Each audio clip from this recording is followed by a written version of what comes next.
Tipper కంకర్తో వస్తా ఉన్న tipper ఢీ కనెక్టర్తో మరి ఈ దుర్ఘటన జరిగింది. చాలా బాధాకరం, దురదృష్టకరం. ఒక విషాద ఘటన జరగటం, మరి యావత్ ప్రభుత్వం మరి దిగ్భ్రాంతితో ఈరోజు ముఖ్యమంత్రి గారు వారికి విషయం దృష్టికి రాగానే వెనువెంటనే సంఘటన జరిగిన కొద్ది నిమిషాల్లోనే యావత్ పోలీసు యంత్రాంగం, రెవెన్యూ యంత్రాంగాన్ని అప్రమత్తం చేసి జిల్లాకు సంబంధించిన యంత్రాంగాన్ని అప్రమత్తం చేసి సహాయక చర్యలు వెంటనే చేపట్టాలని ఆదేశించడం జరిగింది. మరి ప్రభుత్వ పక్షాన వారి కుటుంబ సభ్యులకి అండగా నిలబడాలి.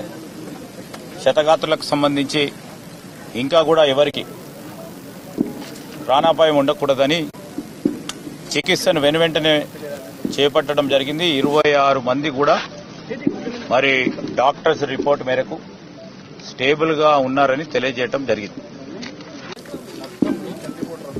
మొత్తం 18 మంది మన రాష్ట్రానికి సంబంధించిన వారు, ఒకరు గుల్బర్గా ప్రాంతానికి సంబంధించిన వారు మృతి చెందిన వారు. ముఖ్యమంత్రి గారు ప్రభుత్వం తరఫున మరి సహాయక నిధి నుంచి కానీ ట్రాన్స్పోర్ట్ డిపార్ట్మెంట్కి సంబంధించి కలుపుకొని 7 లక్షల రూపాయలు ఎక్స్గ్రేషియాను ప్రభుత్వం తరఫున ప్రకటన చేయటం జరిగింది. మా ప్రభుత్వం ఏర్పాటైన వెంటనే ఈ నేషనల్ హైవేకి సంబంధించిన నిధులు ఏర్పాటు చేసుకొని దీన్ని వేగవంతంగా ముందుకు తీసుకెళ్లే ప్రయత్నం చేసినప్పుడు, గ్రీన్ ట్రిబ్యునల్కి సంబంధించిన అంశం వచ్చినప్పుడు పనులు మొదలు పెట్టలేకపోయినాం.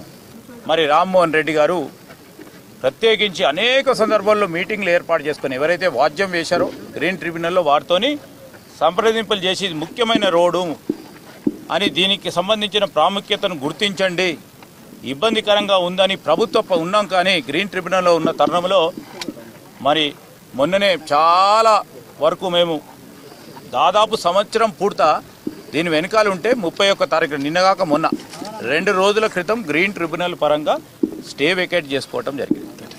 31 నాడు చేవెళ్ళ ఎమ్మెల్యే గారు, పరిగి ఎమ్మెల్యే గారు ప్రెస్ మీట్ పెట్టి వెంటనే పనులను కూడా మొదలుపెట్టినాం. సో దీనికి అలసత్వం వహించింది ఎవరు? కేంద్రంలో ఉన్న వారి పార్టీ, ఆ 10 సంవత్సరాలు రాష్ట్రంలో ఉన్న వారి పార్టీ. ఇప్పుడు నేను రాజకీయాలు మాట్లాడదలుచుకోలే.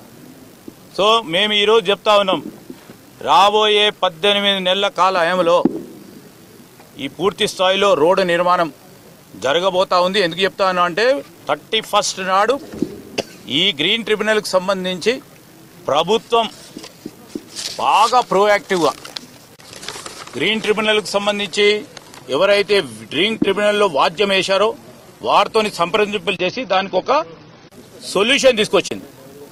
ఆ తరుణంలో అనుకోకుండా ఇది సంఘటన జరిగింది. దురదృష్టవశాత్తు ఈ విధమైన సంఘటన జరగకూడదు. చనిపోయిన కుటుంబ సభ్యులకు అండగా నిలబడటానికి వచ్చినాం. క్షతగాత్రులకు సంబంధించి వారికి వైద్య చికిత్సను అందించడానికి వచ్చినాం. దీంట్లో వారికి అందరికీ మనం ఈరోజు రాజకీయాలకు అతీతంగా అండగా నిలబడాల్సిన అవసరం ఉంది. ఆ ప్రయత్నంలో ముందుకు పోతాం.